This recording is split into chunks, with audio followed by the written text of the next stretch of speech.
ISKCON নিয়ে যে কথা আসতেছে, ইসকন আসলে হিন্দু না, সরাসরি এরা হিন্দুরা না, এরা ইহুদি। এদের প্রথম যে প্রভুপাদ, আমার সবসময় পেতেই বেড়ায়, নাম দেখেছেন শেষে প্রভুপাদ। এই লোকটা প্রতিষ্ঠাতা, একজন খ্রিস্টান, চার্চে লেখাপড়া করেছে, অথচ নিজের কিছু স্বার্থের কারণে, আপনি ইতিহাস সবগুলো আমার কাছে আছে, হিন্দুদের কিছু মানুষকে নিয়ে তারা এই ইসকন গঠন করে বাংলাদেশের কয়েকটা জায়গায় শক্তিশালী নিম্নবিত্তের হিন্দু যারা, তাদের টাকা পয়সা কম, তাদেরকে এরা দলে ভিড়ায়। এই যে ঢাকার স্বামীবাগে পাশে যেহেতু মেথরপট্টি, কথা বলছে দেখেন, যে দেখেন এই মেথরপট্টি থেকে নিম্নমানের যারা, তাদের টাকা পয়সা দিয়ে এই দলে ভিড়িয়েছে। পঞ্চগড় ঠাকুরগাঁওয়ে যারা, সিলেটে যারা চা বাগানে কাজ করে, নিম্নবিত্তের যারা মৌলভীবাজারে, এদেরকে দিয়ে এই ভিড়িয়ে এই কাজ করছে। এরা আসলে হিন্দু না। এই জন্য আমরা কারো উস্কানিতে যেন পা না দেই। যারা পালিয়েছে এরা কিন্তু সব সময় ব্যস্ত উস্কানি দিতে, ওদের উস্কানিতে পা দিলে আপনার পেছনে লাল হয়ে যাবে। গোপালগঞ্জে লাল হয়ে গিয়েছিল না, কি লাল হয়েছে দেখেছেন? কয়েকদিন শুনলাম গোপালগঞ্জ থেকে কেউ বাসে দাঁড়িয়ে আসলে 1000 টাকা, আর বসে আসলে 300 টাকা। ওরা নয় বিভিন্ন সুবিধা পেয়েছে, বৈধ অবৈধ মিলে তারা করতে পারে। আর আপনি কি পেয়েছেন? হ্যাঁ, আপনি যে তার তালে তাল দিয়ে এই বিশৃঙ্খলা তৈরি করার জন্য এখনো পর্যন্ত আপনি কাজ করে যাচ্ছেন। কি পেয়েছেন আপনি? আপনি শুধু লাশ পেয়েছেন। এই যে 2732 জন মানুষ মারা গেল, 2780 জন মানুষ এখনো হাসপাতালে, কারো হাত নেই, কারো পা নেই, কারো চোখ নেই, অন্ডকোষ উড়ে গেছে। এই মানুষগুলো তার মা বাবার কাছে, পরিবারের কাছে, সমাজের কাছে, এই দেশের কাছে একটা বোঝা না? কথা বলে না কেন? এই বোঝাটা দিয়ে গেল যে সে যদি আরো আগে চলে যেত, এই বোঝাটা বাড়তো না। আপনি তো চলেই যাবেন স্বামীর বাড়ি, যান। ওনারা যেহেতু নাই, কথা শুনি, ওনারা নিজেরা বলতো না যে আমাদের স্বামী স্ত্রীর সম্পর্ক। এই জন্য বললাম যে আপনি যদি চলেই যাবেন স্বামীর বাড়ি, সাথে আবার শালি নিয়ে গেছে,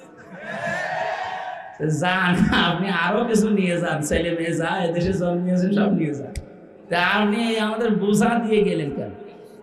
কি কি বোঝা দিয়েছেন দেখেছেন? যারা মারা গেল তো গেলই, কিন্তু এই বোঝাগুলো এখন কে টানবে? এই বাংলাদেশে তার পরিবার, পরিবার, পরিবার, সমাজ আর রাষ্ট্র কতটুকু দেখছে? এই যে বিশাল বোঝা, যার কারণে নবীজি এসেছে দিন খাদিজার কাছে, বলেছিলেন জাম্মিলুনি ইয়া খাদিজা, আমাকে ঢেকে দাও, আমি ভয় পেয়েছি। হযরতে খাদিজা ওই দিন কয়েকটা কথা স্বামীকে শুনিয়েছিলেন। তার 1 নম্বরে তিনি বললেন, কাল্লা, কখনোই না, আল্লাহি মা ইয়াখজিকাল্লাহু আবাদান, কখনো আল্লাহ আপনাকে ভয় দেখাতে পারে না। এই এদিকে তাকান, কখনো আল্লাহ আপনাকে ভয় দেখাতে পারে না। ইন্নাকা লা তাসিলুর রাহিমা, কারণ আপনি রক্তের সম্পর্ক ঠিক রাখেন। মেয়েরা যারা এসেছেন তাদেরকে বলছি এবার, আজ হাজারো স্বামী ইচ্ছা থাকলেও রক্তের সম্পর্কগুলো আজ ছিন্ন করছে। আমার সাথে সবচাইতে বেশি সম্পর্ক রক্তের আমার মা বাবার, আমার বোন ভাইয়ের, আমার চাচা চাচি, আমার ফুফু। এই কথা বলেন না কেন? এদের সাথে আমার রক্তের সম্পর্ক না? অথচ আজ আমি 100% হক আদায় তাদের করতে পারি না, শুধুমাত্র স্ত্রীর কারণে। এরকম বউ দেশে আছে না নেই?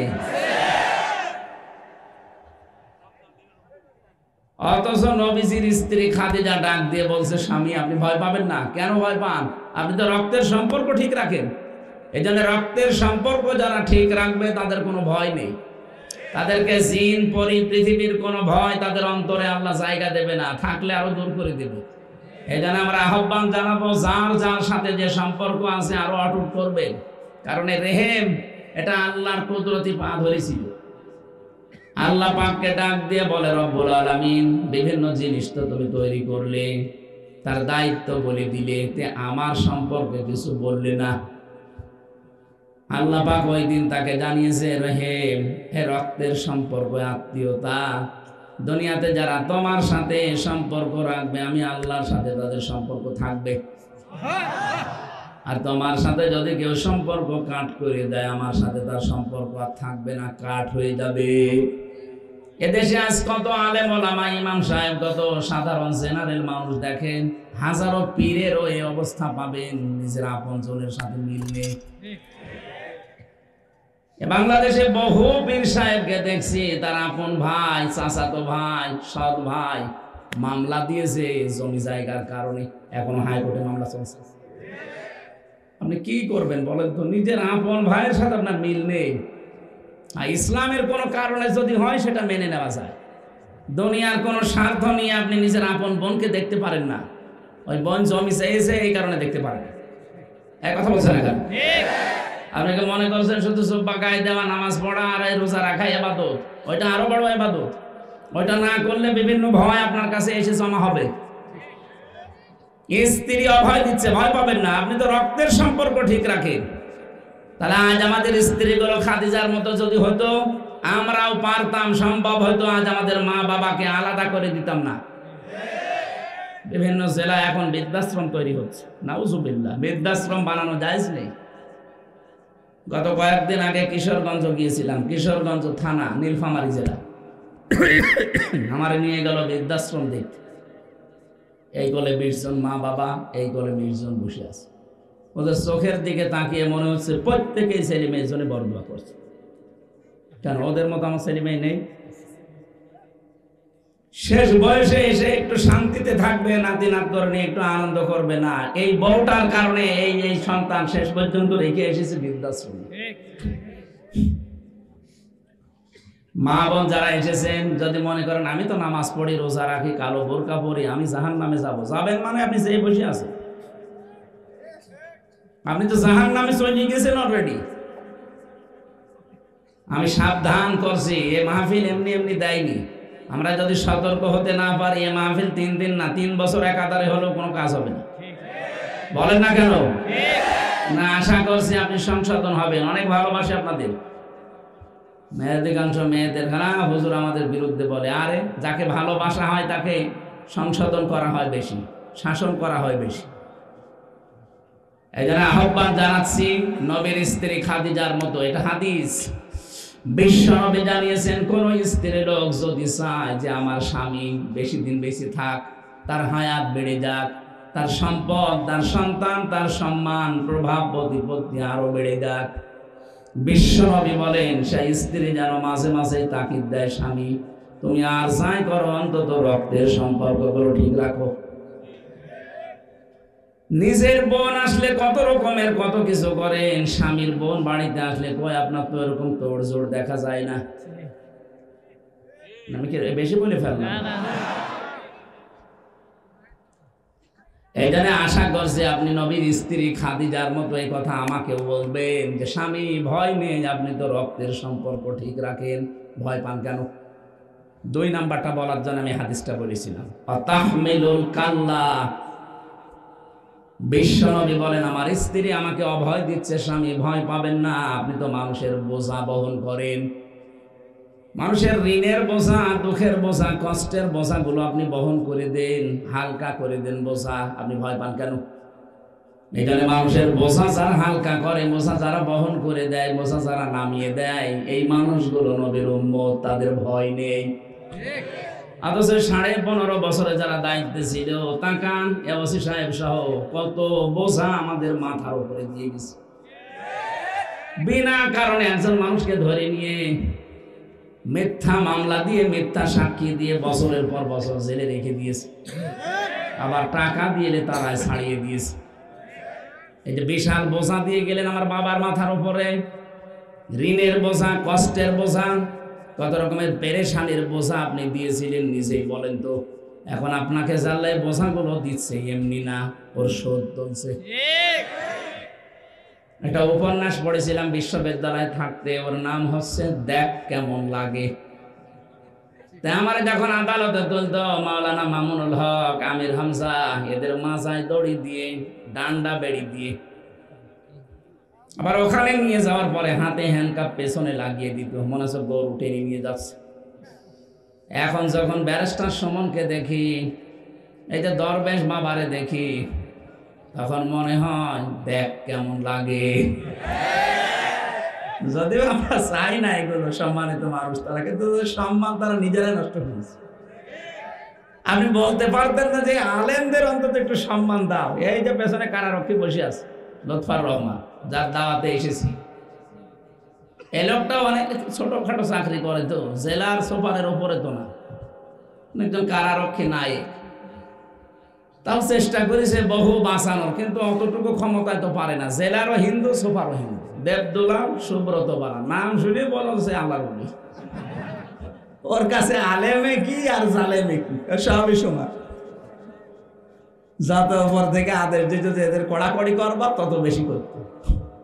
তো দেখেন যারা করেছিলেন, এই যে দরবেশ বাবা, বিশেষ করে এই আইন মন্ত্রী, এইটা কেউ যদি শয়তান দেখে থাকে, দেখেছেন কিনা জানি না, আমার মনে হয় যদি কেউ শয়তান দেখতে চায়, এর দিকে তাকালে মনে করবেন যে শয়তান এরকমই, একটা টাটকা নির্ভেজাল শয়তান। চেহারা দেখেছে? গত পরশুদিন কর্নেল ফারুক খানকে দেখলাম, নড়তে পারছে না, একটা লাঠি ভর দিয়ে অন্যের সাহায্য নিয়ে যাচ্ছে, চেহারার ভেতরে মলিনতা, চিন্তার ভাঁজ। আমার তো মনে হয় খালি বারবার ওই ভার্সিটির ওই উপন্যাসের কথা মনে পড়ে, দেখ কেমন লাগে। আজ হাজারো বোঝা দিয়ে গেলেন মানুষের উপরে, বোঝা হালকা করা দায়িত্ব ছিল আপনার, আর বিভিন্ন বোঝা দিয়ে মানুষকে জলসরুত করে দিয়েছে। বলেন, এক একজনের মামলা দিয়েছে কত? বিএনপির একজন ছিল, বাড়ি হচ্ছে বড়গুনায়, 313টা মামলা। ও কবে হাজিরা দেবে আর কবে বের হবে? বলে তো এক একজনের নামে 530টা মামলাও পেয়েছি আমি।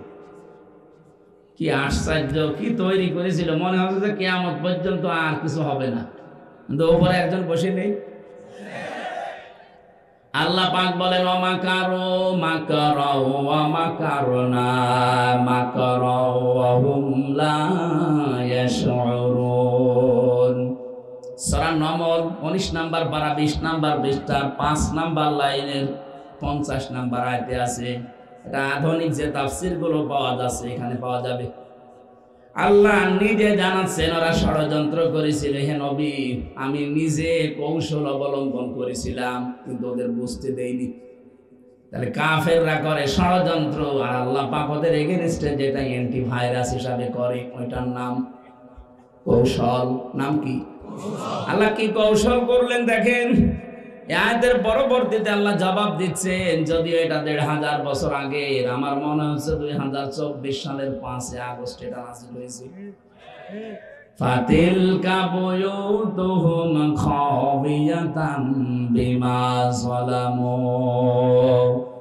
আল্লাহ পাক বলেন, একটু নজর করে দেখেন না কেন, এই সেই ঘরগুলো, এই সেই। ফাতিলকা বুয়ুতুহুম, এক বছর দেয়নি, বহু বছর দিয়েছেন। বাইতন না দিয়ে বয়ুত দেওয়ার কারণ কি আমি বলছি। আল্লাহ, এই আবার কথা বলেন কেন? কানে যেন আওয়াজ না আসে। আমি কোরআনে প্রবেশ করছি, কানে আওয়াজ আসলে কিন্তু ভুলে যাব। ফাতিলকা বুয়ুতুহুম, হে নবী এদের এই ঘরগুলোর দিকে একটু তাকান। খাবিয়াতান, আমি উজাড় গৃহ, জনশূন্য করে দিয়েছি, পরিত্যক্ত অবস্থায় ফেলে দিয়েছি, বিমা যালামু, তাদের জুলুমের কারণে। কি বুঝলেন এতটুকু আরবি শোনার পর? আমি তাফসীরের ভেতরে যতগুলো কারণ পেয়েছি, তার প্রথম কারণে যে সমস্ত জায়গায় পৃথিবীতে জুলুম হয় আল্লাহর বান্দাদের উপরে, ওই জায়গা আল্লাহ অভিশপ্ত করে দেয়। 2024 সালের 5 আগস্টের বিকাল 5টা বাজতে বাজতে বাংলাদেশের 630টা থানায় যত জালেমের ঘর ছিল আল্লাহ সব পরিত্যক্ত করে দিয়েছেন। এর বাস্তব প্রমাণ আমার কুষ্টিয়ার হানিফের বাড়ি। বিকাল 5টা বাজতে বাজতে যে দেখি ইট খুলে দিয়ে চলে গেছে। অনেকে যখন ইটও পায়নি, পায়খানার প্যান নিয়ে চলে গেছে। যা, অথচ 5 তারিখের আগে কি জাঁকজমক ছিল, কি দাপট ছিল এই বাড়িটার। এখন হয়ে গেছে টয়লেট। মানুষ ওই রাস্তায় যাওয়ার সময় যে দেখে একটু চাপ দিয়েছে, কাজ করে চলে আসে। এটা কেন করে? এবার আমি একটা কথা বলছি, দেখেন মেলে কিনা। আমার মনে হয় এরকমই হবে। 2016 সালে একবার হজে গিয়েছিলাম। কাবা শরীফ তাওয়াফ করতে করতে দেখি ভালোই লাগছে, আনন্দ লাগে, কাবা দেখলেই ভালো লাগে। এখান থেকে উপরে গেলাম, যে দেখি কি গো, পেটে বিশাল যন্ত্রণা, ব্যথা করছে। এক পুলিশকে ডাকলাম, ইয়াখি তাল, এদিকে আসেন। কি এখানে কোনো ফার্মেসি আছে? কেন? আমি এতক্ষণ তো আমার ভালোই লাগছিল, হঠাৎ আমার পেটে প্রচন্ড ব্যথা করছে, আমি ঔষধ নেব। পুলিশ আমারে বলছে, ইয়া হাজিল হজ্জা তাইনা বিলা দোকা। হাজি দেশ কোথায়? জি তুমি বাংলাদেশ। বাংলাদেশ থেকে এসেছি। ওর ভাষা দিয়ে আমারে বলছে, হাজি আপনি জানেন না এটা কোন জায়গা? না তো। আবু জাহেলের বাড়ি। আপনি এখনো পায়খানা না করে দাঁড়িয়ে আছেন, তাড়াতাড়ি করেন। এই যে কোরআন শরীফ আমার সামনে, পায়খানা করে দেখি আমার পেটের ব্যথা ভালো হয়ে গেছে। আল্লাহ আমাকে যেন জানাতে চাচ্ছে, হামসা এত টাকা খরচ করে 6000 কিলোমিটার দূর থেকে আসলে, আর শয়তানের বাড়ি পায়খানা না করে চলে যাবা, তাড়াতাড়ি করো। আমার মনে হয় এই দেশে যত জালেমদের ঘর ছিল, বাড়ি ছিল, যেখানে যেখানে জুলুম হয়েছে, এই জায়গাগুলো আজ জনগণের জন্য ওইটা করে দিয়েছে। কোরআনের শব্দ ছিল খাবিয়াতাম বিমা যালামু। আল্লাহ বলেন, আমি নিজে উজাড় বানিয়ে দিয়েছি, পরিত্যক্ত বানিয়ে দিয়েছি, শয়তান পর্যন্ত ওখানে থাকতে ভয় করে। বিমা যালামু, কি জুলুম হয়েছিল আমি তো নিজে সাক্ষী। রিমান্ডে আমি 10 দিন মাত্র পেয়েছিলাম এই জুলুম। জেলখানায় আসার পর আমাদের অধিকার থেকে তারা বঞ্চিত করে রেখেছিল, কারণ 7 দিন পর পর সরকারি ফোন দেওয়া হয় যারা বন্দী, আমাদেরকে বাদ দিয়ে। শুধু যারা আমরা ইসলামী লাইনের লোক বলছে না, এদের দেওয়া যাবে না। তার ভেতরে আমি একজন। যোগাযোগ বিচ্ছিন্ন করে আপনি ফাঁসির ওই কন্ডেম সেলে থাকবে, তো ফাঁসির আসামিরা আমারে রাখলেন কোন কারণে? আমার তো মুরগি চুরি মামলাও না। আমরা যদি সাজাও লাগিয়ে দিত, তাও 3 মাসের বেশি আমার জেলে রাখতে পারে না, যদি সত্য হইতো। মিথ্যা দিয়েছেন দেন, সাজা দিয়ে দিলেও তো 3 মাসের বেশি থাকা যায় না, অথচ 3টা বছর আমার বেকার আটকিয়ে রাখলেন। ওই জুলুম যেখানে আমি 10 দিন ছিলাম, দেখেছি মানুষের উপরে কি আচরণ করে তারা। ডিবি অফিসে মাঠের নিচে ঘর আছে, ওখানে যারা 3 মাস, 3 বছর, 5 বছর, 7 বছর পড়ে আছে, কেউ জানে না দুনিয়ায়। এত বড় বড় নখ হয়ে গেছে এক একজনের। চুল দাড়ি গপ দেখে মনে হচ্ছে কোন জায়গা থেকে যেন বেরিয়ে আসতেছে। মাঝে মাঝে উপরে নিচে যখন নিয়েছি, তো দেখতাম কয়েকজনের সাথে আল্লাহ কি অবস্থা। কেউ কেউ দেওয়ালের সাথে ভাবে খুশিয়ে খুশিয়ে লিখে রেখেছে ভাঙা ভাঙা অক্ষর দিয়ে, ভাই যদি কেউ বাইরে যেতে পারেন এই নাম্বারটা জানাবেন যে আমি বেঁচে আছি। কি করেছিলেন বলেন? এখনো পর্যন্ত দেশে অনেকে জালেমদের সাফাই গায়, বলে কি হয়েছে যে ওনার পালানো লাগলো। পালানোর দরকার ছিল না, 5 মিনিট থাকলে ভর্তা হয়ে যেত। কি করেছে আপনার তো হয়নি। আপনি যদি এরকম 7 বছর, 8 বছর, ব্যারিস্টার আরমানের মতো 8 বছর, আমান আজমের মতো 10 বছর, আমি 14 বছর মানুষের খবরও জানি, পড়ি আছে, কেউ জানে না দুনিয়ায়। একটা মানুষকে 24 ঘন্টা যদি ওইভাবে আটকিয়ে রাখা হতো, পাগল হয়ে যাওয়ার কথা। আর বলে আমি কি করেছি, আপনাকে আমি শুধু 14 দিন রেখে দেবো, আপনি এমনি হাফ পাগল আর পাগল হয়ে যাবেন। এই কঠিন পরিস্থিতিগুলো যারা তৈরি করেছিল বিভিন্ন জায়গায়, আল্লাহ এত বেশি রেগে গেছে, তাদের জায়গাগুলো আজ উজাড় গৃহ। কত কোটি কোটি টাকার মালিক ছিল তারা, অথচ সে বাড়িতে এখন ঘৃণা করেও কেউ যেতে চায় না। এটা আমার কুষ্টিয়ার কথা বললাম। কি দাপট ছিল হানিফ সাহেবের, নাম শোনেননি? হাসানুল হক ইনো, কে বলে ওর নাম ইনো, নাম ননু। কুষ্টিয়াতে এখন অনেকেই বলে হাসানুল হক ননু, আশাই কেটে দিয়ে দন্তনা দিয়ে দন্তনা এসো কি হয়। এমনিতে মানুষের মুখ থেকে কথা বের হয় না, কি করেছে বলেন তো? আল্লাহ পাক এতটুকু যদি শেষ করে দিত জলামো, তাহলে আমি সত্যি কথা বলতে এই আয়াত পড়তাম না। এর পরের আয়াতটা আমাদের দরকার, এই জন্য বললাম ইন্না ফি যালিকা লাআয়াতান লিকাউমিন ইয়ালামুন। এখানে আলেম নেই, এখানে একটা গুরুত্বপূর্ণ শব্দ আল্লাহ কিন্তু জুড়ে দিয়েছেন, ইন্না ফি যালিকা লাআয়াতান, লামে তাকিদ। আল্লাহ যদি কোনো বিষয়ে গ্যারান্টি দেয়, বলেন তো এটা কি যেমন তেমন বিষয়? আল্লাহ গ্যারান্টি দিচ্ছেন অবশ্যই এর ভেতরে শিক্ষা আছে, নিদর্শন আমি আল্লাহ রাখলাম লিকাউমি ইয়ালামুন, জ্ঞানী মানুষ যারা তাদের জন্য। কি শিক্ষা? তাফসিরে 27টা পেয়েছি আমি, একটা বলছি আমাদের জন্য। প্রথম শিক্ষা হচ্ছে, যারা জালেমদের বাড়ি ঘর আজ পরিত্যক্ত জনশূন্য ওজাড় গৃহ দেখতে পেলে, তোমাদের জীবনেও যদি আমি কোনো জুলুম পাই, তোমাদেরকেও ভবিষ্যতে তোমাদের বাড়ি এরকম ওজাড় গৃহ হয়ে যাবে। যারা আগামীতে যারা চেয়ারে বসবেন, সাবধান, এদের 15 বছরের এত বড় গভীর শিখড় যদি আল্লাহ উল্টিয়ে ফেলতে পারে, উপড়িয়ে ফেলতে পারে, এদের বাড়ি ঘর যদি পরিত্যক্ত করে দিতে পারে, আপনি 5 বছর পরে তো আবার নির্বাচনে পাল্টিয়ে যাবেন। এখানে জুলুম যদি আপনার জীবনে থাকে, সাবধান, এখনই পাল্টাবেন। জুলুম করবেন না, জুলুম করলে সে আল্লাহর মামলার আসামি হয়ে যায়। আর মামলা যত বড় হয়, বাদী কেসও কিন্তু এরকম কঠিন হয়ে যায়। মাঝে মাঝে লুৎফর ভাই আমারে কারাগারে, এবং তো কি আপনারা কতদিন মানে আমার তো আর সলিমদ্দি মামলা দেয়নি, দিয়েছে ওই 2 বোনের 1 বোন। রাষ্ট্র সরাসরি বাধা আমার আর মামুনুল হকের, আমি বের হব কি করে? লাল দাগ দিয়েছিল যেন এই 2টার জামিন না হয়, অথচ বাইরে শুনতাম যে আইনের শাসন চলছে, পুরাটা মিথ্যা কথা। আমি নিজে তো সাক্ষী, আইনের শাসন যদি পেতাম তাহলে তো আমার 3 বছর লাগে না, 3 দিনই আমি বের হয়ে যাই। কথা বলে না কেন? এখন আবার আরেকটা মিথ্যা ছড়াচ্ছে। এই 8-9 দিন শুনতে পাচ্ছি সারা বিশ্বের বিভিন্ন মডেলদের কাছে সিম্পেথি পাওয়ার জন্য এখন আরেকটা মিথ্যা আরম্ভ করিস, যে আমি নির্বাচিত ছিলাম, আমাকে নির্বাসন দেওয়া হয়েছে। এত বড় মিথ্যা কথা আপনি বলতে পারবেন? আপনি নির্বাচিত ছিলেন, শয়তানও বিশ্বাস করবে।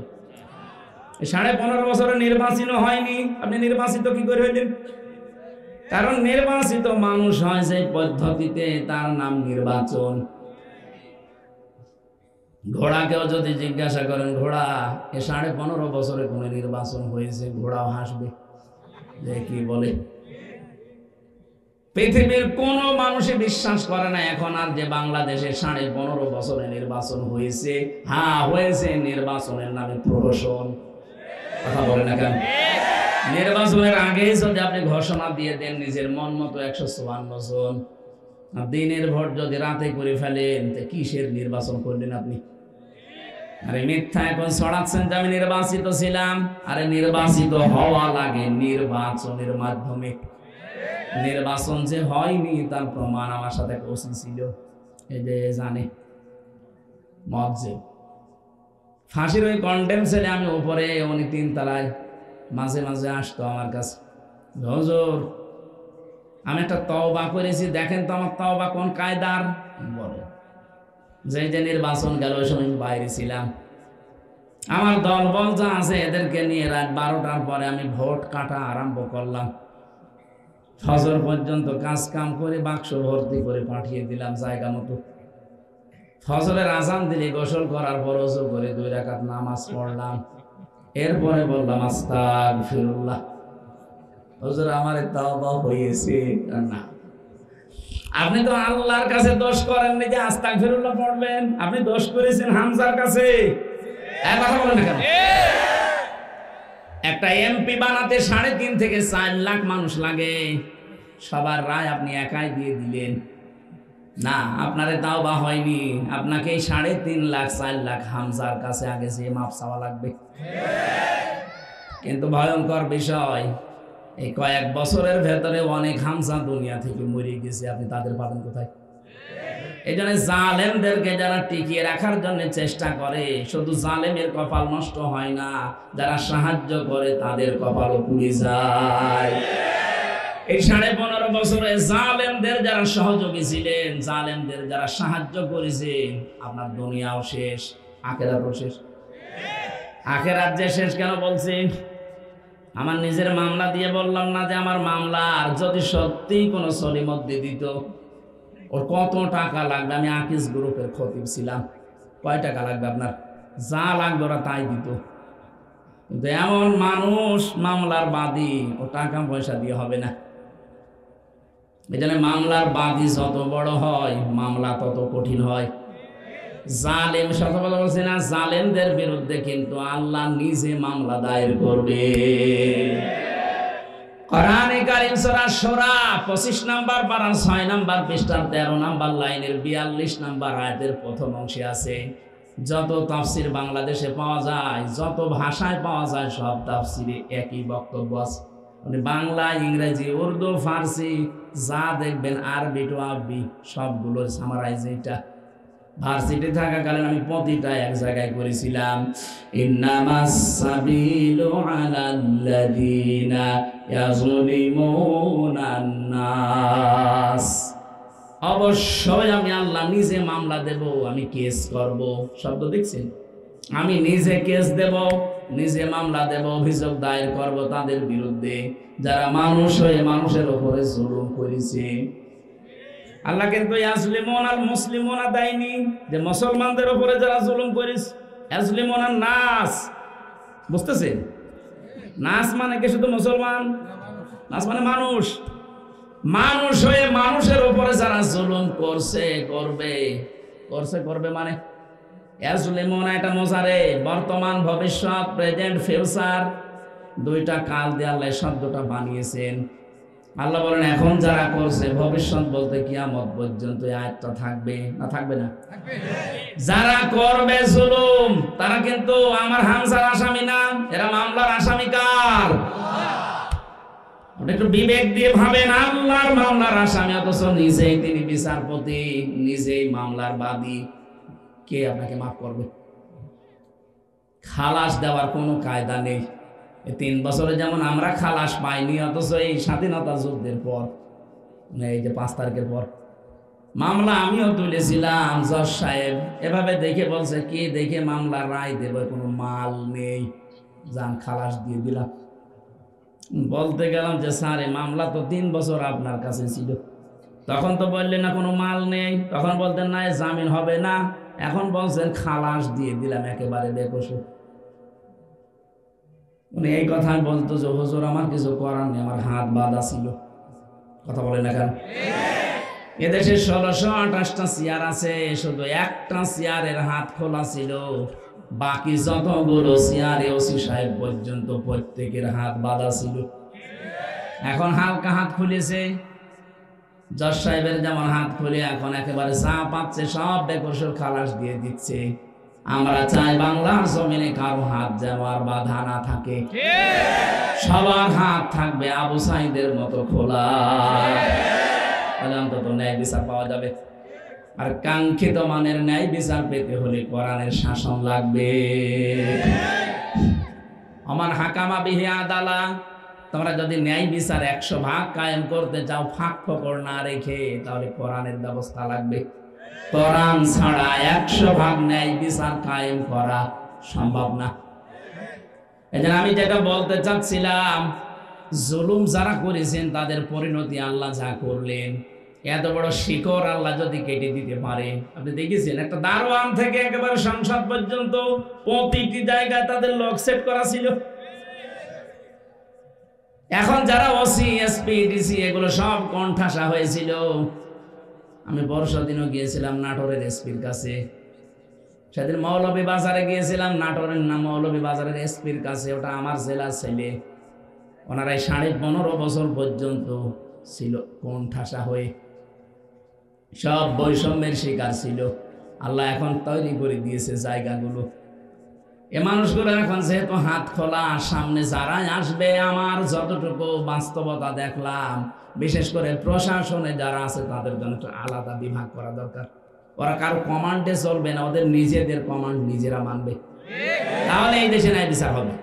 তাছাড়া আবার যারা আসবে সে যারা আসুক, ওদের কমান্ড মতো যদি চলতে গিয়ে শেষে আর করবে না, হাত বাঁধা হয়ে যাবে।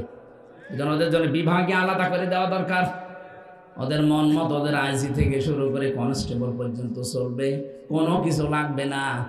তাছাড়া ওই কামালের মতো মন্ত্রী পাইলে ওটা একটা, আমি নাম নিলাম না, মানুষ বললেও গুনাহ হবে।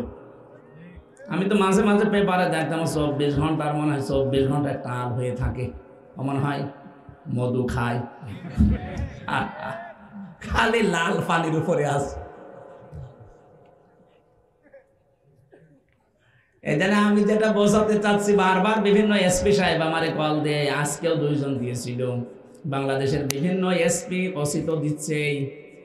এসপিরা বলছে আপনি মাহফিলগুলোতে এই কথা তুলে ধরবেন যে আমাদের দেশে সাম্প্রদায়িক দাঙ্গা বলতে কিছু নেই, কয়েকজন আছে, উস্কানিতে পা দেবেন না, বিশেষ করে ফেসবুকের কথা বিশ্বাস করবেন না। যা হচ্ছে হয়ে যাক, আমরা সব এখন এক আছি, শুধু ওই জালেমরা বাদ দিয়ে, ওই 14 দল বাদ দিয়ে আমরা যা আছি বাংলাদেশে সব মুসলিম। প্রধান অতিথি সহ আজকে আমি সহ যারা সব আমরা মুসলিম, ওই 14 দল বাদ দিয়ে। ওরা তো জান্নাতে ছিল, ওরা তো কিছু টের পায়নি। ওদের যদি এই 14 বছর এক জায়গায় বন্দি করে রাখা হয়তো তখন টের পেত যে দুনিয়া কারে বলে। অনেক মিডিয়ার পর্যন্ত বিনা কারণে জেল খাটছে, কিচ্ছু জানে না। আমার উপরতলা একজন পেয়েছিলাম, পঞ্চগড়ে বাড়ি, মুরব্বীর 14 বছর জেলে আছে, আর 1 মাস পরে লোকটা রিটায়ার্ড হয়ে যেত। ও কোরআন শরীফ হাতে নিয়ে মাথায় নিয়ে পর্যন্ত আমার বলেছিল, হামজা ভাই জীবনেও এটা আপনি কি বিশ্বাস করেন যার 1 মাস পরে আমার রিটায়ার্ড হয়ে যাব, আমি কোন কারণে উল্টা পাল্টা কাজে যাব বলেন? অথচ মিথ্যা মামলাটা দিয়ে আজকে আমার 14 বছর আটক করে রেখেছে, আমার পরিবার সব শেষ। সারাটা জীবন আমি দেশের জন্য সব দিয়ে গেলাম, আমার জীবন যৌবন সব আমি আমার দেশের জন্য দিয়ে গেলাম, আর জালেমরা আমারে করলো কি? 14টা বছর আমারে আটক করে রেখেছে। তাহাজ্জুদ পড়তে উঠতাম, রাতের বেলা দেখতাম একটা আওয়াজ দিত, আমার মনে হয় এই দীর্ঘশ্বাস, এই আওয়াজ আল্লাহর আরশে গিয়ে ধাক্কা লেগেছে। জালেমরা এমনি পড়েছে, বিভিন্ন মানুষের চোখের পানি আর আর্তনাদ, দীর্ঘশ্বাস ওদের ক্ষমতার সাথে লেগে আছে। এজন্য উস্কানিতে পা দেওয়া যাবে না। আমি সহ যারা শুনছি, সারা দেশে যেটা কালকে যাবে, যে রেকর্ড হচ্ছে, সারা দুনিয়ায় কালকে ছড়াবে, ওনার কানও চলে যাবে। আমরা যেন কারো কোনো উস্কানিতে পা দিয়ে দেশে অস্থিতিশীল পরিবেশ তৈরি না করি, তাহলে গোপালগঞ্জের মতো পেছনে লাল হয়ে যাবে। আমাদের হাতে অস্ত্র আল্লাহ এই দেশের সরকার এমনি দেয়নি, শুধু চুমা খাওয়ার জন্য না, পাশে লাঠিও আছে। ঝামেলা করবেন শুধু আর্মি না, পুলিশ বাহিনী এখন আপনাকে পিটাবে। এই জন্য সাবধান করলাম। আর ভুল হয়ে গেলে একবার ভুল করে মনে করছেন সংশোধন হয়ে যাব না। আমি জেলে দেখে 3 বছরে এইটা বুঝেছি যে অন্যায় করার পরে কেউ যদি ভেতরে যায়, ও মানুষ অনুশোচনা করতে করতে জীবন শেষ হয়ে যাবে, পাশে আর কাউকে পাবেন না। এই যে বিশ্বজিৎকে যারা হত্যা করেছিল তারা পড়ে আছে, শাওন এখন আছে নাকি চলে গেছে? এখনো আছে। বিশ্বজিৎকে যেদিন কুপিয়ে মারে, ওই দিন ও কিন্তু বলেছিল যে ভাই কিসের জামাত ইসলাম, কিসের শিবির, আমি মুসলমানই না। আপনি আমাকে শিবির বলে মারছেন, আমি তো মুসলমান না, আমি ফুল হাতা, আমি হাফ হাতাও না। আমরা কি হাফ হাতা?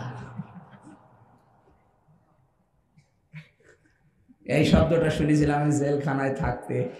ওই সময় যে জেলার ছিল দেবদুলাল, ও ভেতরে আসলেই ভেতর থেকে আওয়াজ দিত, আসতেছে ফুল হাতা। আমার ভাইরা, এই জন্য কারো উস্কানিতে, কারো প্রপাগান্ডায় কান দিয়ে, হাত দিয়ে, পা দিয়ে যদি একটা কিছু করে ফেলেন, সত্যি বলছি ওটা কিন্তু আর উঠে আসবে না। সারা জীবন আপনাকে 4 দেওয়ালের মাঝে পচা লাগবে। কেউ সাহায্যের জন্য এগিয়েও যাবে না। এই জন্য আমরা সাবধান, যেন আইন শৃঙ্খলা যা আছে যেন অবনতি করে না ফেলি। নিজের কপালে নিজে কোড়াল মারছেন আপনি। আরে ভাই, যারা পালিয়ে যায় ওরা যে ফিরে আসে না, তার প্রমাণ ইতিহাস। এই যে লক্ষণ সেন 805 বছর আগে পালিয়ে গেছে, আজ পর্যন্ত ফিরে আসেনি। কথা বলছে না কেন? চেঙ্গিস খান, লক্ষণ সেন, হিটলার, যত বড় বড় নাম বললাম এরা কিন্তু একেবারে ছোট না। কত লক্ষ লক্ষ মানুষ এই গণহত্যার সাথে জড়িত এরকম ছিল তারাও। এরা তো তাও গণহত্যা করেছে, আর ওরা একেবারে সাফ করে দিয়েছিল 60 লাখ। এত বড় বড় পাওয়ারফুল মানুষ দুনিয়াতে একবার চলে গেছে, আর কোনোদিন ফিরে আসেনি। আর আপনি ভাবতেছেন উনি আসবেন, ও আস্তে আস্তে কবরে চলে যাবে। 805 বছরের ভেতরে যদি লক্ষণ সেন ফিরে না আসে, তার নাতি ফিরে আসবে কি করে? কথা বলে না কেন? এই জন্য আশা করছে এরকম উল্টা পাল্টা ধ্যান ধারণা আর রাখবেন না। যারা পালিয়ে যায় ওদের সাহস নেই, এই জন্য পালিয়েছে। লোকে সৎ সাহস থাকলে পালাতো না। মানুষের উপরে যারা বোঝা তৈরি করে দিয়ে যান, বোঝা হালকা না করি, আপনার উপরে আল্লাহ কিন্তু ডবল বোঝা চাপিয়ে দেবে। এই জন্য আমার প্রথম কথা ছিল, এখানে আমরা যারা এসেছি শুধু মুসলমান না, যেহেতু টাঙ্গাইল, ঘাটাইল, এরপরে কালীহাতি, এই সমস্ত নাম শুনলে বোঝা যায় যে এখানে অন্য ধর্মের লোক আছে। যারা এসেছেন মানুষ পদবাচ্য আমরা বিবেচিত। আমাদের এই দেশের সংখ্যা লঘু, সংখ্যা গুরু কিচ্ছু নেই, মেজরিটি মাইনরিটি নেই, আমরা সব এক। কথা বলেন না কেন? সুতরাং এই শব্দটাকে এখন খুব জোরালো ভাবে পৃথিবীকে শোনানো লাগবে যে এই দেশে মেজরিটি মাইনরিটি নেই, আমরা সব এক। ঐক্যবদ্ধ থাকলে তাম দুনিয়া একদিকে হয়ে গেল, আমাদের একটা কিচ্ছু ছিঁড়তে পারবে না। ভারত ভারত করি আমরা, আরে ভাই ভারতের আশপাশে যতগুলো রাষ্ট্র আছে সবাই যদি ভারত ছাড়া চলতে পারে, বাংলাদেশও চলতে পারবে ইনশাআল্লাহ। এখন যে দ্বন্দ্ব ওরা বাঁধিয়ে রেখেছে, আপনি দেখেন কালকের টকশো দেখলাম 45 মিনিট 7 জন হিন্দু বসে বসে টকশো করছে, সব ভয় আছে। ওদের সবচাইতে বড় ভয় ডক্টর ইউনূসের ওই কথা বলেছিল না, বাংলাদেশ যদি অস্থিতিশীল হয় 7 সিস্টার ভেঙে ফেলবে। খুব ভয় আছে। 7 জনই দেখলাম একই কথা। ওরা যেভাবে বলে 7 সিস্টার করে দিলে তো আমাদের মুশকিল। ওদের কথা একটু টানা টানা না, আমাদের তো মুশকিলই হবে। ঝামেলা করবেন না, যত বাঁধাবেন, একটা মসজিদ যেন আর ভারতে ভাঙ্গা না হয়। ধোয়া ধোয়া তুলে ওরা বলে এখানে মন্দির ছিল, ওরা আজমির শরীফ ভেঙে ফেলবে, সেখানে ওরা রাম মন্দির বানাবে। নাকি ওইটা ছিল নাকি 500 বছর আগে, দাহা মিথ্যা কথা। এরকম হলে তো এই দেশে অন্তত একটা মন্দিরও থাকার কথা না, বলেন? তাম দুনিয়ার মানুষকে ওরা চিল্লায় চিল্লায় শোনায় যে আমরা সংখ্যা লঘুদেরকে সম্মান করি। এই সম্মান করার নিয়ম কোথায়? আমাদের সে পালানো প্রধানমন্ত্রী অবৈধ কোথায়? তারা তো খুঁজে পাওয়া যায় না, তারা সামনে নিয়ে আসেন। স্বামীর বাড়ি, কেউ দোলাভাইয়ের বাড়ি বসে বসে কি করছেন আপনারা? পকেট মারতে পারেন না? কে স্বামীর পকেট মারা যায়? স্বামী যদি খরচ দিতে না চায়, পকেট মারা যায় নেই? আমাদের দেশ থেকে যারাই বাইরে যায় এরা রেমিটেন্স যোদ্ধা, টাকা পাঠায় মাসে মাসে। আর 2 বোন যে 3 মাস 5 দিন পড়ে আছেন, একটা টাকা পাঠায় না। কি করছেন? কেউ দুলাভাইয়ের পকেট, কেউ স্বামীর পকেট, 2 জন 2 পকেট মারেন, টাকা পাঠান, আমাদের ঋণ মুক্ত হোক। এই জন্য মানুষ যারা, তাদের জন্য যেহেতু আজকের এই দেশ, তাদের জন্য আজকের এই অনুষ্ঠান, যারা এসেছেন সবাইকে ওয়েলকাম জানাচ্ছি কোরআনের পক্ষ থেকে। এটা আজকে খুশির দিন। ফাবিযালিকা ফালিয়াফরাহু, তোমরা আনন্দ করবা, কোরআন নিয়ে করবা। কোরআনের সাথে আজ সম্পর্ক, নাইতে হামজা থাকলে আমরা শুধু আসতাম। কোরআনের সাথে সম্পর্কিত অনুষ্ঠান, এই জন্য আমরা খুশি আনন্দিত। বলেন আলহামদুলিল্লাহ। দরুদ আর সালাম পাঠ করার মাধ্যমে আমার আজকের তেলাওয়াতকৃত আয়াত 2টা। একটা সূরা তাওবা 119 নম্বর আয়াত পড়েছি, সূরা বাকারা 208 নম্বর আয়াতের প্রথম অংশ পড়েছি। হ্যাঁ, যেটা বলবেন আমি সেই আয়াত শুরু করব। বলেন, 2টা হবে না, একটা, যে কোনো একটা বলেন। বাকারা শুরু করছি, ঠিক আছে। আমার ভাইরা, কোরআনে কারিমে প্রবেশ করতে হলে একটা ইবাদত আগে করা লাগে। পৃথিবীর কোনো ইবাদত করার আগে ওইটা বলা লাগে না, কিন্তু কোরআন পড়তে গেলে ওইটা বলা মাস্ট বি, ওয়াজিব। না পড়লে গুনাহ হয়ে যাবে। কোরআনে কারীম জানিয়েছে, ফাইদা ক্বারাআতাল কুরআনা ফাস্তাইদ বিল্লাহি মিনাশ শাইতানির রাজিম। বলেন আল্লাহু আকবার। এখান থেকে একটা মাসলা জেনে রাখবেন, পৃথিবীর কোনো ইবাদতে আউযুবিল্লাহ না পড়লে ইবাদত হবে না, এমন আমি কোরআন হাদিসে পাইনি। কিন্তু কোরআন পড়তে গেলে আউযুবিল্লাহ না পড়লে আপনার কোরআন পড়া তো হবেই না, আরো গুনাহ হবে। কেন? কারণ দুনিয়ার কোনো ইবাদতে শয়তান মানুষকে এত ধোঁকা দেয় না, কোরআনের কাছে আসলে যত ধোঁকা দেয়। শয়তান ভালো করে জানে কোরআনের কাছে যদি মানুষ আসে আর আল্লাহ যা বলতে যায় মানুষ যদি বুঝে ফেলে, তার আমি শয়তান করবো কোথায়? ওর শয়তানি করার রাস্তা বন্ধ হয়ে যাবে। এই জন্য সবচাইতে বেশি ধোঁকা দেয় কোরআনের কাছে আসলে। এই জন্য কোরআন পড়ার আগে আল্লাহ বলেছেন, আগে আউযুবিল্লাহ পড়ে শয়তান থেকে আত্মরক্ষা কর আমার কাছে বল। আউযু বিল্লাহি মিনাশ শাইতানির রাজিম। বিসমিল্লাহির রহমানির রহিম। ইয়া আইয়ুহাল্লাযীনা আমানু দুখুলু ফিস-সিলমি কাফা। সাদাকাল্লাহুল আযীম। কোরআনে কারীমের তাফসীর করতে হলে সামনে যে 13টা জিনিস রাখা লাগে, উসুলে তাফসীরের নিয়ম হচ্ছে তার আগের আয়াত পরের আয়াতের সাথে সম্পর্ক কি, এটা আলেমরা জানবে। এরপরে মাতৃভাষায় অর্থ করা লাগে, শুদ্ধ তেলাওয়াত করে শোনানো লাগে। এখান থেকে ঐতিহাসিক প্রেক্ষাপট কি আছে, শানে নজুল, ব্যাকগ্রাউন্ড কি আছে এইটা। এরপরে এখানে শিক্ষা আল্লাহ কি দিতে চান, এখান থেকে শিক্ষা নিয়ে আপনি বাড়ি পর্যন্ত কি নিয়ে যেতে চান, এইগুলো এই আয়াত থেকে বের হবে। তাহলে প্রথম শব্দটা কোরআনে কারীমের এই আয়াতের ভেতরে সেলমন বা সালমন। ইয়া আইয়ুহাল্লাযীনা আমানু উদখুলু ফিস-সিলমি, আসল শব্দ এটা। এই যে সিনের উপরে যদি কেউ জবর দিয়ে পড়ে সালমন হয়, বাংলা অর্থ হয় শান্তি। আর সিনের নিচে জের দিয়ে পড়লে বাংলা অর্থ হয় ইসলাম। আল্লাহ এখানে ইমানদারকে ডাক দিয়ে শান্তিতে প্রবেশ করো না ইসলামে প্রবেশ করো। ইসলামে খুব ভালো করে শুনবেন, যত অ্যাক্টিভ হবেন এখান থেকে কিছু বের করতে পারবেন। আমরা সব বাদ দিয়ে দিচ্ছি, কারণ আমার রাত 10টার পরে জেগে থাকা নিষেধ। তারপরেও আরেকটা অনুষ্ঠান আছে আমার এক স্যারের, এই জন্যে খুব তাড়াতাড়ি, যত তাড়াতাড়ি শটে পারা যায় এটা আমি সামারাইজ করে বুঝিয়ে ওই জায়গায় পাবনা আটঘরিয়া। আমার মনে হয় ও ছাতা যেতে যেতে ফজরে আজান দিয়ে দেবে। তারপর ও বিশ্ববিদ্যালয়ের স্যার তো ডক্টর গোলাম রব্বানী, গোলাম মাওলা আমার সাথে যে এসেছে ওনাদের স্যার, আমার ম্যাডাম পড়তো ওনার কাছে দাওয়া বিভাগে। এখন কি করবো, ভার্সিটির স্যার কথাও ফেলা যায় না, এদিকে আমিও পারি না, স্যারও ছাড়ে না, আল্লাহ আকবার, এরকম হয়ে গেছে। আজকে দিনের বেলা আবার সেই কালীহাতি ছিল, এখন আবার এইটা, এরপরে রাতে ওইটাতে, আমার তো বেশি থাকা লাগবে। ওনারা ভেতরে তো চিকিৎসাও দেয়নি, কারারক্ষে বসে আছে, জিজ্ঞাসা করেন ও ভেতরে যে ডাক্তার আছে ও সব রোগের এক ডাক্তার।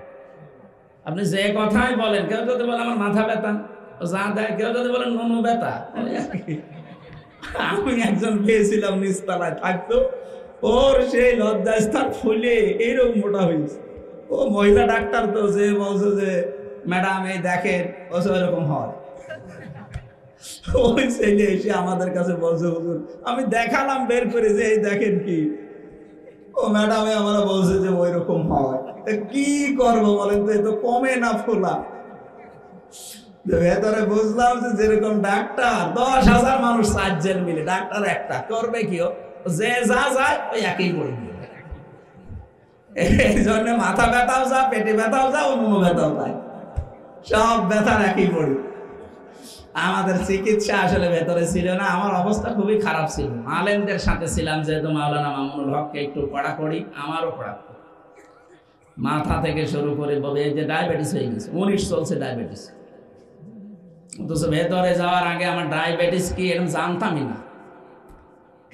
রোগ শোকগুলোতে ডাক্তার এখন বারবার বলছে আপনি রাত জাগবেন না, সর্বোচ্চ রাত 10টা 10:30টায় ঘুমিয়ে পড়েন না, কিন্তু আবার অসুস্থ হয়ে যাবেন। 10 দিন হাসপাতাল পড়েছিলেন, কিন্তু আপনারা তো তোলেনি, দেরি করে।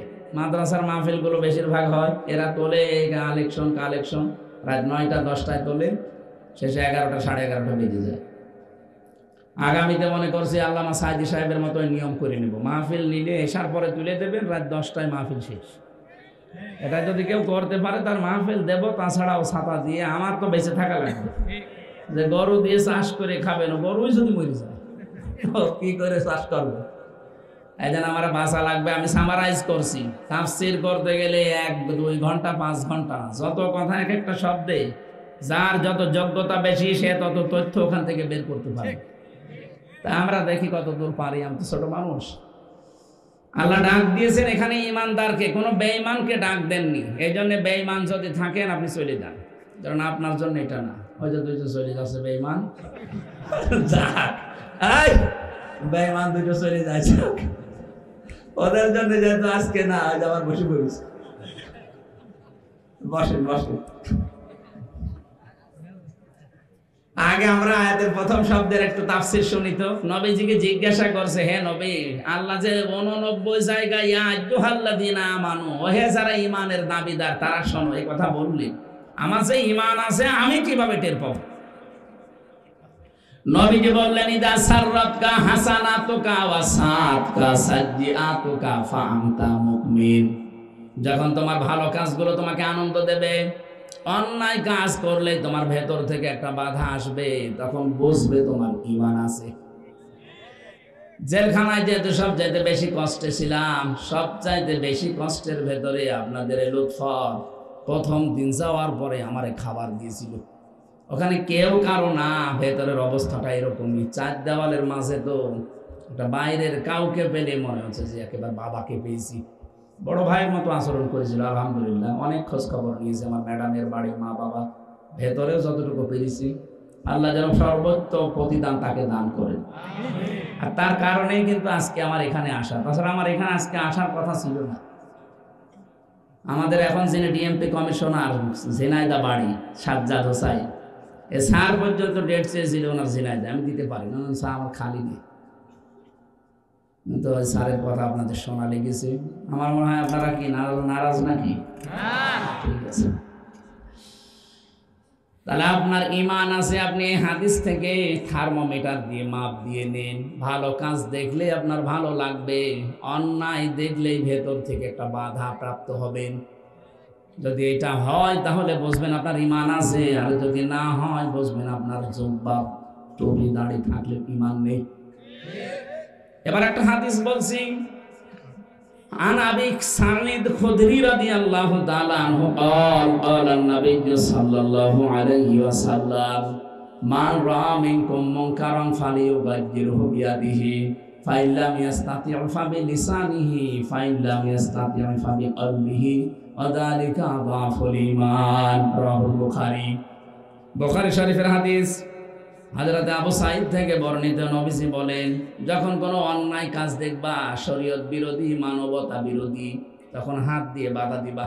হাত মানে এই হাত না, এটা আমার হাত হতে পারে, কিন্তু ওসি সাহেবের এই হাত না, ওনার আইনের হাত।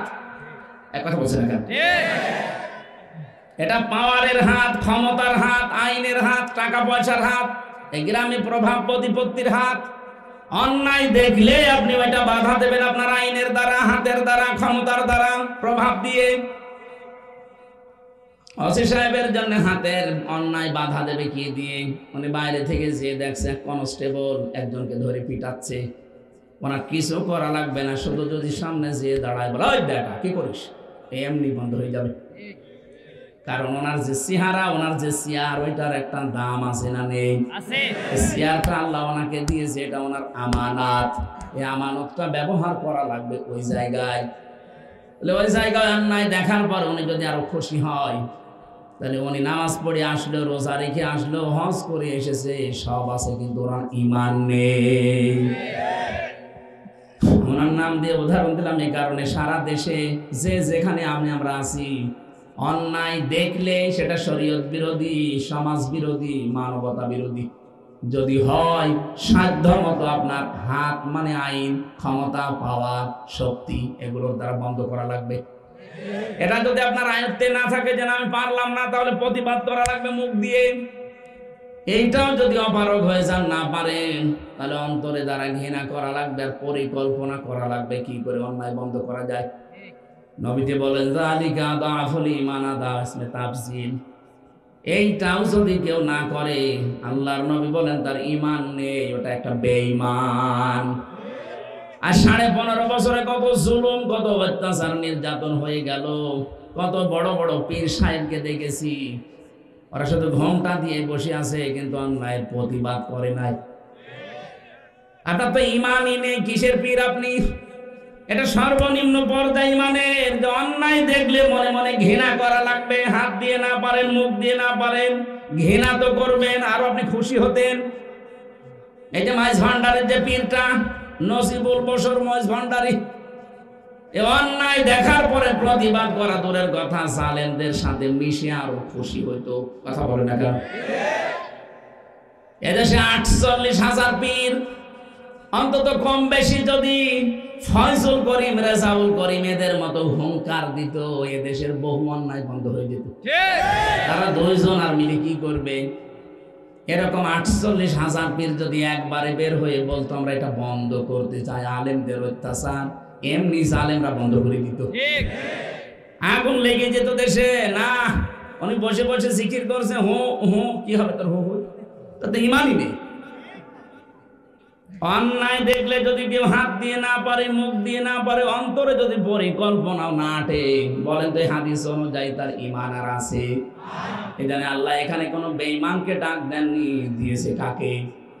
আরো জোরে বলেন, ইয়া আইয়ুহাল্লাযীনা আমানু, ওহে যারা ঈমানের দাবি করো তারা শোনো, কি? উদখুলু ফিস সিলমি কাফা, ইসলামে প্রবেশ করো, আংশিক না পরিপূর্ণ। কিভাবে?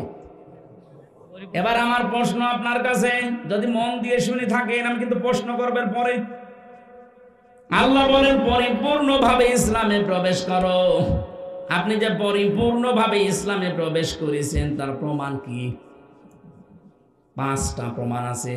আপনি যখন দেখবেন যে 5টা চিহ্ন আমার ভেতরে পাওয়া যায়, 5টা আলামত আমার ভেতরে পাওয়া যায়, তখন বুঝবেন আমি ইসলামে পরিপূর্ণ প্রবেশ করেছি। কয়টা? বলেন বলেন। এবার আপনি নিজের সাথে মিলাবেন, আসলে আপনি ইসলামে আছেন না ইসলামের বাইরে আছেন, আর আংশিক না পূর্ণাঙ্গ। আপনাকে কিন্তু কাফা দিয়েছেন আল্লাহ, আংশিক হলে হবে না, পুরাপুরি ইসলামে ঢোকা লাগবে। কথা বলে না কেন? ইসলামে ঢুকেছেন তার প্রমাণ কয়টা? আরো জোরে আর একবার বলেন। 1 নম্বরে আত্মসমর্পণকারী হবেন। এখন আত্মসমর্পণ করবেন কোথায়? দাদাদের কাছে। হ্যাঁ, অনেকে তো মুসলমান এখন মনে করছে যে আত্মসমর্পণ দাদার কাছে করলেই মনে হয় মুসলমান হয়ে গেলাম।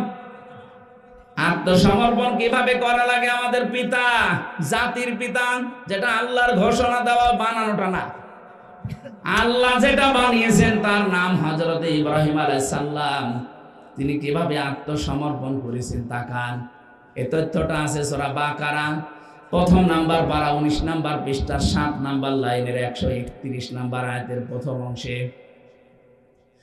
আল্লাহ পাক বলেন, ইযে ক্বালা লাহু রাব্বুহু আসলিম, ইব্রাহিম আত্মসমর্পণ করো।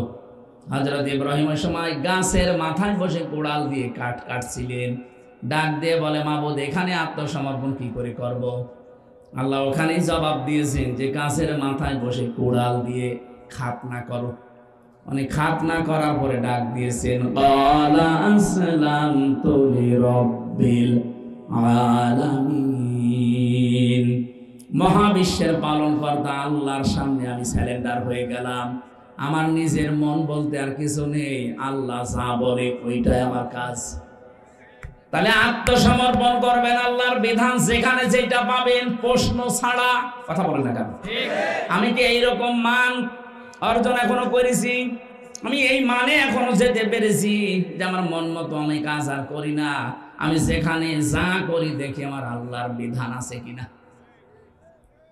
হ্যাঁ, আমি যদি বিবাহ করতে চাই, আমি বিবাহের ক্ষেত্রেও দেখি আমার আল্লাহর বিধান এখানে আছে কিনা। যদি দেখি হ্যাঁ আল্লাহর বিধান আছে, পাশাপাশি হিন্দুদের বিধানও আছে, আমি যদি মুসলমান পরিপূর্ণ ইসলামে প্রবেশ করতে চাই, মেনে নেওয়া লাগবে হিন্দুদেরটা।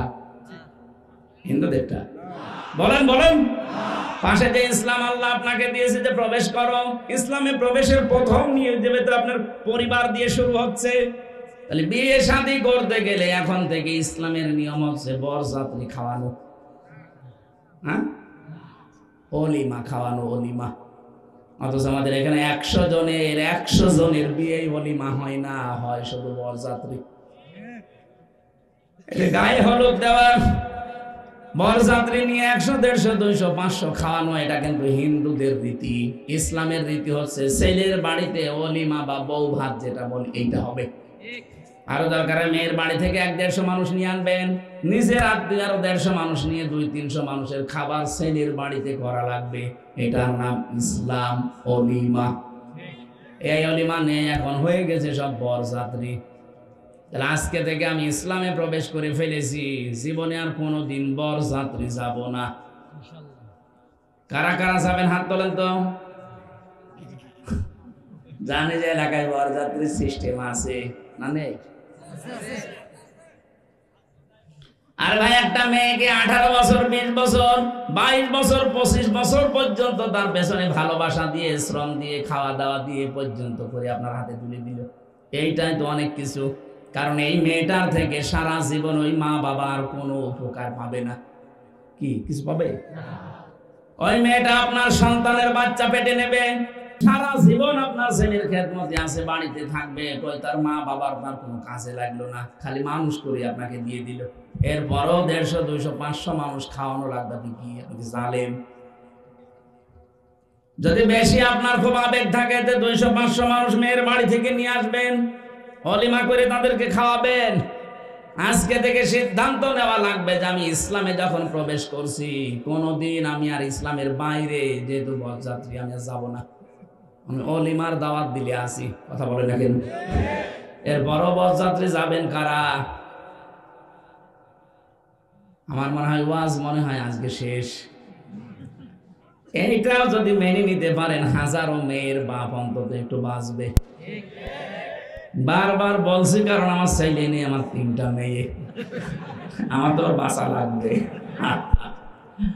না ভাই। আমি ইসলামের নিয়ম বললাম, এখন মানবেন কি এটা আপনার বিবেকের ব্যাপার। আজকে থেকে সত্যিই কি অলিমায় যাবেন না বরযাত্রী যাবেন? ঠিক আছে। হযরত ইব্রাহিম আমাদের জাতির পিতা, এবং প্রথম কাজ কি করলেন? তিনি ইসলামে যে আত্মসমর্পণ করলেন। ওয়াসা বিহা ইব্রাহিম বানিহি ওয়া ইয়াকুব ইয়া বানিয়া ইন্নাল্লাহা আসতাফা লাকুমুদ দীন ফালা তামুতুন্না ইল্লা ওয়া আনতুম মুসলিমুন। সূরা বাকারার 132 নম্বর আয়াত। ইব্রাহিম আত্মসমর্পণ করার পরে তিনি এই কাজ আরম্ভ করেছিলেন। আল্লাহ পাক বলেন, ইব্রাহিম এবং ইয়াকুব এই দুইজন তার সন্তানদেরকে ওসিয়ত করেছিলেন। খুব ভালো করে শুনবেন, তারা দুইজন নবী, দুইজনই সন্তানদেরকে ওসিয়ত করেছেন। প্রথম ওসিয়ত ছিল তাদের এই, ইয়া বুনাইয়া, হে আমাদের কলিজার টুকরা সন্তান, ইন্নাল্লাহা আসতাফা, অবশ্যই আল্লাহ মনোনীত করেছেন, চয়ন করেছেন, নির্বাচিত করেছেন, পছন্দ করেছেন তোমাদের জন্য লাকুমুদ্দিন, একটা দিনকে। কি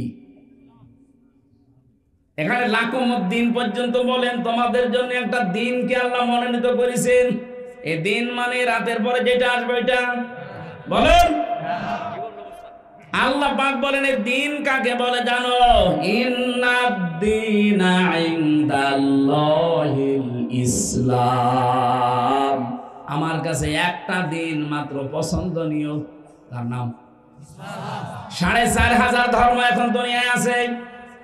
4,500 ধর্মের ভেতরে মাত্র একটা ধর্ম আল্লাহর কাছে পবিত্র এবং পছন্দনীয়, তার নাম ইসলাম। বাকি 4,500-এর একটাও আল্লাহ পাকে দুনিয়াতে পছন্দ করে না, মনোনীত না। যেটা রেকর্ড হচ্ছে কালকে সারা দুনিয়া যাবে, এটা শুধু মুসলমানদের কাছে না, অনেক মানুষকে আমি দেখেছি, একটু মনোযোগ দিয়ে শুনলে ওই মানুষগুলো শেষে ধর্মে এসে যায়। কয়েকদিন আগে যশোরের এক কলেজের অধ্যাপক, বিসিএস ক্যাডার, সরকারি কলেজের, ওনারে বললাম, স্যার আপনাকে আমি মুসলমান হওয়ার জন্য তাকিদ দেই না, আপনার মুসলমান হওয়ার দরকার নেই, শুধু আমার এই আলোচনাটা একটু শুনবেন। ওনার আমি ভরে দিলাম এই মোবাইল থেকে, মোবাইলে দিয়ে বললাম এটা আপনি শুনবেন, আর পড়া কোরআন শরীফটা 3 মাস একটু বাংলা পড়বেন। আপনি যত আরবি পারেন না, বাংলাটা একটু বুঝে বুঝে পড়বেন। বিসিএস ক্যাডার তো লোকটা পড়া পড়িছে, 3 মাস পরে দেখি নিজেই মুসলমান হয়ে গেছে। এটা রেকর্ড হচ্ছে, অনেক মানুষ অন্য ধর্মের শুনবে, যদি তাদের বিবেকটা হালকা কাজে লাগে ওই অধ্যাপকের মতো তারাও ইসলামে আলো পেয়ে যাবে। আজকে আমি দুপুরবেলা একজন মুসলমান বানালাম, এই যে কালীহাতিতে, ছেলেটা শিক্ষিত মানুষ, ওর আমি টার্গেট দিয়েছিলাম যে কোরআন শরীফ পড়বেন। কোরআনে কারিমটা আপনি বাংলায় পড়েন, অনেক কর্মকারী হিন্দু কোরআনে কারিমটা ভালোভাবে আয়ত্ত করার পরে নিজে আর কন্ট্রোল রাখতে পারে না। যুবক মানুষ, এই 22-23 বছর বয়স হবে, এখনই মুসলমান হয়ে গেল, বাবা মা আত্মীয় স্বজন এখন সব তার শত্রু। কিন্তু তার ইমানে তাকে ডাক দিয়ে, বিবেকটায় ডাক দিয়ে বলেছে না, 4500 ধর্মের একটাও মেলে না, আসলে ইসলাম বাদ দিয়ে। আল্লাহ পাক বলেন মাইয়াবতাগি গায়রাল ইসলামি দীনান ফালা ইউকবালা মিন ওয়া হুয়া ফিল আখিরাতি মিনাল খাসিরিন। সূরা আলে ইমরান 3 নাম্বার পারা 20 নাম্বার পৃষ্ঠা 4 নাম্বার লাইনের 85 নাম্বার এটা তাফসিরে ফি জিলালিল কোরআনে আছে। আল্লাহ পাক বলেন দুনিয়াতে যে কেউ ইসলাম বাদ দিয়ে অন্য কোন ধর্ম দিয়ে, জীবন ব্যবস্থা দিয়ে যদি আল্লাহকে রাজি করতে চায়, ফালা ইউকবালা মিন, মজার আগে লান আসলে অর্থ হয় কখনোই হবে না। আল্লাহ বলেন কখনো ওর জীবনের কোনো ইবাদত বন্দেগী আমি আল্লাহ কবুল করব না। ও ভাইরা, অন্যান্য ধর্মে যারা আছেন আপনারা ভুল করছেন, একটু বিবেকটা কাজে লাগান। যাকে রাজি করতে চান আমরাও তাকে চাই। আপনারা হয়তো উপরওয়ালা বলেন, আপনারা গড বলেন, আর আমরা আল্লাহ বলি, বিষয় একই। যাওয়া লাগবে যেহেতু সবাই একখানে, এই জন্য ভুল করে চলে গেলে আফসোস করবেন। আপনার বিবেকের কাছে প্রশ্ন রাখলাম, 4500 ধর্মের মানুষদেরকে বলছি ফিরে আসেন, একটু বিবেকটা কাজে লাগাবেন। আপনার মতো বহু মানুষ আমি নিজেই দেখেছি পাল্টিয়ে গেছে।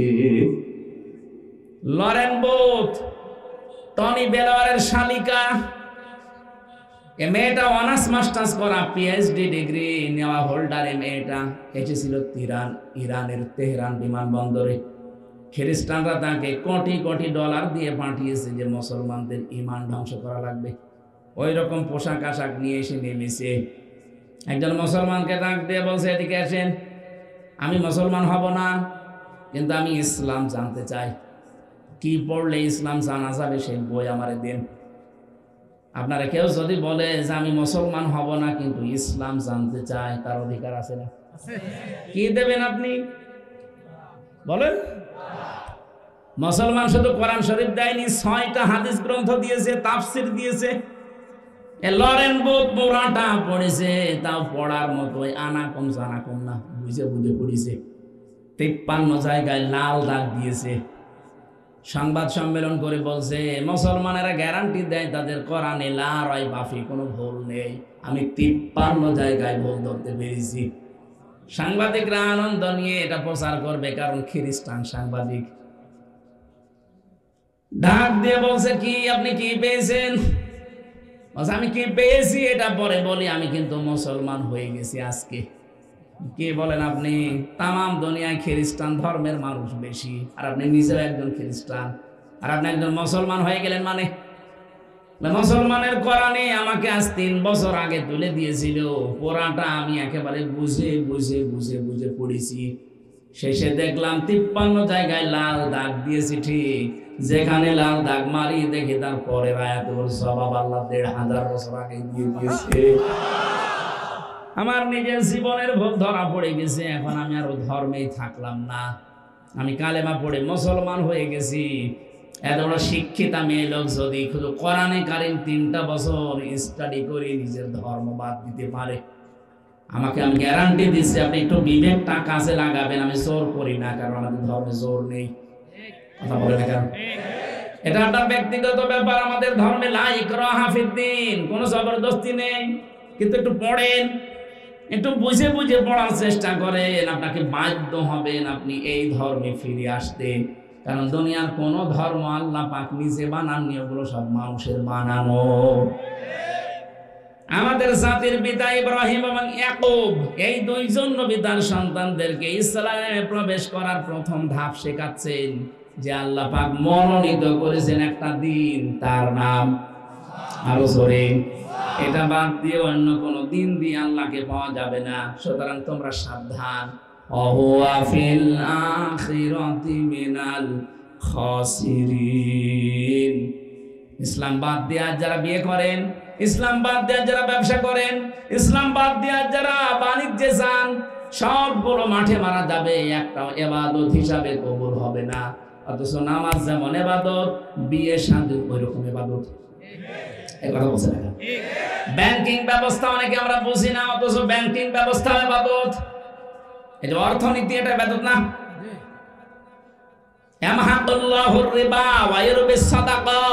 আল্লাহ পাক বলেন পৃথিবীতে বৈধ যেগুলো আছে এগুলো আমি এই যে সাদগা সবগুলো বৃদ্ধি করে থাকি, আর যারা অবৈধ ভাবে ইনকাম করে এগুলো আমি ধ্বংস করে থাকি। আজ টাকা নেই, 5 তারিখের পর থেকে দেখেছেন কত কোটি কোটি টাকার গাড়ি ঢাকা রোডে পড়েছিল, পরিচয় দেওয়ার মতো লোক নেই। 12 কোটি টাকার গাড়ি পড়ে আছে, কেউ যে বলবে আমার গাড়ি, সে সাহস নেই, কারণ বললেই ধরা খাবে। তুই 12 কোটি টাকা পেলি কোথায়? এই জন্য অবৈধ ইনকাম যারা করেছেন আপনার দুইটা ক্ষতি হবে। 1 নম্বরে আপনি ওইটা ভোগ করে যেতে পারবেন না, 2 নম্বরে আপনি মরার সময় ঈমান পাবেন না, বেঈমান হয়ে মারা যাবেন। দরবেশ বাবা 36,000 কোটি টাকা মারিকাটি করেছে, অথচ দাড়ি দেখেছেন ওর মাথা থেকে পা পর্যন্ত পুরা সাদা, উপরের গুলো দেখতে মনে হয় সাদা, মনে হয় ভেতরও সাদা। কথা বলছেন কেন? এইরকম একটা লোক যদি 7টা ব্যাংক থেকে 36,000 কোটি টাকা মারিং কাটিং করে, যেগুলো ধরো বেশ ধরেছে, ওগুলোর অবস্থা কি? এক মন্ত্রীর বাড়ির সংখ্যা শুনেছি 620টা। কয়েকদিন আগে মালয়েশিয়া ছিলাম, ওখানে যে দেখি সাহেব পাড়া। কানাডায় আছে বেগম পাড়া, এখানে বানিয়েছে সাহেব পাড়া। যে হোটেলে, সিঙ্গাপুরে, মালয়েশিয়া, থাইল্যান্ডে যে হোটেলে উঠি দেখি শয়তান বের হচ্ছে। কি গো, 5 তারিখের আগে পালিয়েছে। কি করলেন? আপনার টাকা পয়সা নিয়েও যেতে পারলেন না, ভোগ করতে পারলেন না, মারা যাওয়ার সময় কি হবে? আপনি আসেন, কুকুরের মতো মানুষ পেটিয়ে মারবে। কালকে আগসি কমলগঞ্জের ঘোষণা দিয়েছে, বাংলাদেশে যদি কেউ, কমলগঞ্জ না কোন থানা দেখলাম, ঘোষণা দিয়েছে দেশে যারা জুলুম করেছে ওদেরকে যদি নিশ্চিতভাবে ধরিয়ে দিতে পারেন, আমি পিটিয়ে আদামারা করে ফেলবো। ঠিকই বলিস। আমার মনে হয় এগুলো যদি সামনে জারি থাকে, আগামীতে যারা আসবে তারা চিন্তা ভাবনা করে চালাবে। পুলিশ আর পুলিশ নেই। অবৈধ ইনকাম বন্ধ করেন। আজ অর্থনীতিতে অনেকেই মনে করেন এই দুনিয়ার কাছে বসে আর কি করবো, অথচ মায়ের সাথে জেনা করার গুনাহ হচ্ছে আপনার। এটা গ্রাম অঞ্চল তো, এই যে টাকা ছেড়ে রাখে অনেকে, মাসে মাসে 1000 টাকা দিলে 1100 টাকা পায়, 100 টাকা করে বেশি। এলাকায় নেই আছে? এটা কিন্তু মায়ের সাথে জেনা করার গুনাহ হচ্ছে। এগুলো যারা করছেন আজকেই ছেড়ে দেবেন। কারা কারা কারা ছেড়ে দেবেন হাত তোলেন তো। এলাকায় আছে? এই যে অনেকে হাত তুলছে। আপনি দাঁড়িয়েলা মানুষ, কয় টাকা ছেড়েছেন? ওটা করবেন। এই যে যারা জমি জায়গা বর্গা দেন না কি যেন বলে, আমি 1 লাখ টাকা নিলাম, 1 বিঘা জমি দিলাম, দায়সুদি, এটাও জেনা করার গুনাহ হচ্ছে। তাও মায়ের সাথে জেনা করার, বলেন নাউজুবিল্লাহ। এটা বাদ দেওয়া লাগবে। এটা সিস্টেম একটা আছে, যতদিন জায়গা করে খাবেন ততদিন ওই খাজনা আপনি দেবেন, আর যখন টাকা ফেরত নেবেন 8-10 হাজার টাকা কমবে।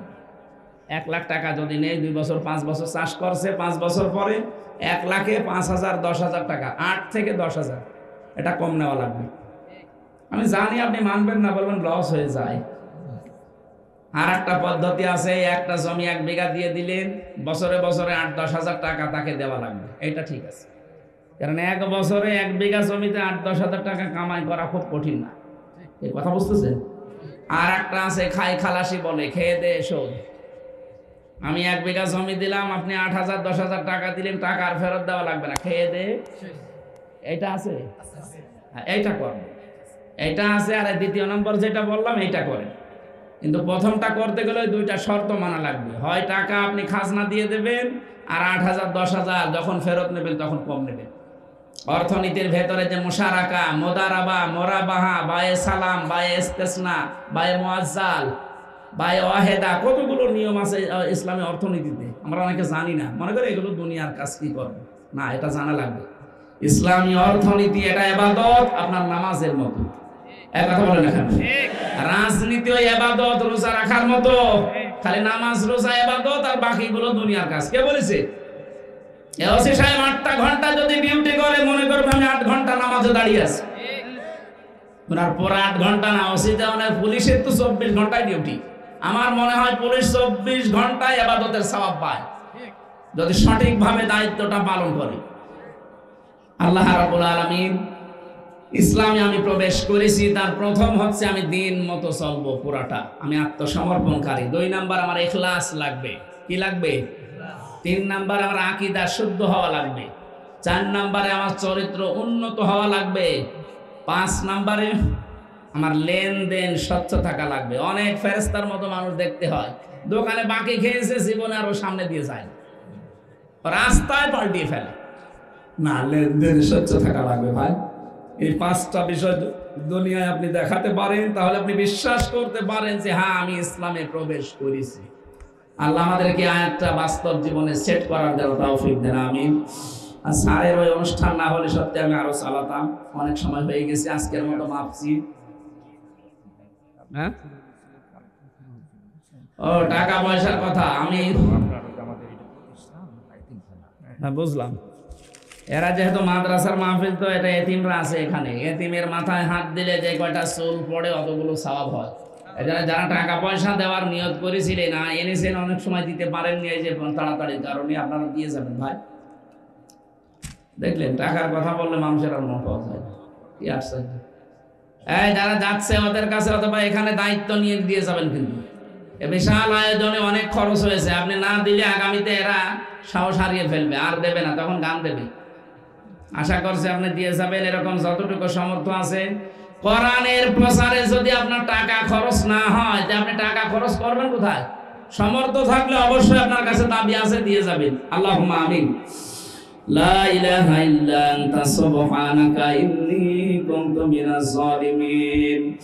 আল্লাহুম্মা গফিরলি ওয়ারহামনি ওয়াহদিনি ওয়াফিনি ওয়ারযুকনি ইয়া রাব্বাল আলামিন। আল্লাহ তাআলা কোরআনে কারীম সূরা বাকারার যে 208 নম্বর আয়াত থেকে আমরা পড়েছিলাম, ইসলামে পরিপূর্ণ প্রবেশ করো। আমরা অল্প সময়ের ভেতরে কিছু কথা শুনেছি, যতটুকু শুনলাম আল্লাহ তুমি আমাদের জীবনে আমল করার সুযোগ দাও। তোমার বান্দা বান্দীদের দিল মন এই এতিমখানা মাদ্রাসার দিকে ঝুঁকিয়ে দাও। তোমার নবী নিজে এতিম ছিল, এখানে যারা এতিম আছে নবীজিকে দেওয়া হচ্ছে, এই নিয়তে যেন বান্দা বান্দীরা দান করে যায়। সম্মানিত সভাপতি, প্রধান অতিথি, বিশেষ অতিথি যারা এসেছে, আল্লাহ এদেরকে তুমি মঞ্জুর করে নাও। এ মাহফিল 3 দিন ব্যাপী চলছে, এখানে কোরআনে কারীমের জন্য বিশাল আয়োজন যারা আঞ্জাম দিল, এদের তুমি হামে ওয়া নাসির হয়ে যাও। মা বোন সহ যারা এসেছে, এদের ফাতেমার মতো, আয়েশার মতো বানিয়ে দাও। আল্লাহ তাআলা 3 বছর জেলে থাকা কারণে আমি অসুস্থ হয়ে গেছি, মেহেরবানি করে আগের অবস্থায় আবার ফিরিয়ে দাও। কথা বললেই আমার কণ্ঠে ব্যথা করে, মেহেরবানি করে আমার কণ্ঠের ব্যথা দূর করে দাও। বড় ভাই লুৎফর রহমান, তার মাধ্যমে এসেছি, আল্লাহ তার পরিবারে শান্তি দান করো, তার মা বাবাকে মাফ করে দাও। স্ত্রী সন্তান যেগুলো দিয়েছো সহি সালামতে রাখো। এই গ্রামে যত মানুষ মাঠের নিচে আছে, আল্লাহ কবরগুলো জান্নাতুল ফেরদাউস বানিয়ে দাও। বড় ভাইকে আব্দুল্লাহকে কবুল করে নাও। সম্মানিত ওসি সাহেব এসেছে, যত প্রশাসন নিয়ে নিজেদের বাবা মা আত্মীয় স্বজন ছেড়ে যারা দেশ এবং দেশের দায়িত্ব পালন করে, বাংলার প্রশাসনের দায়িত্বটা ইবাদত হিসাবে মেনে নাও। বারাকাল্লাহু লানা ওয়া লাকুম ফিল কোরআনিল আযীম। মরণ আসলে যেন একবার হলেও পড়তে পারি লা ইলাহা ইল্লাল্লাহু মুহাম্মাদুর রাসূলুল্লাহ।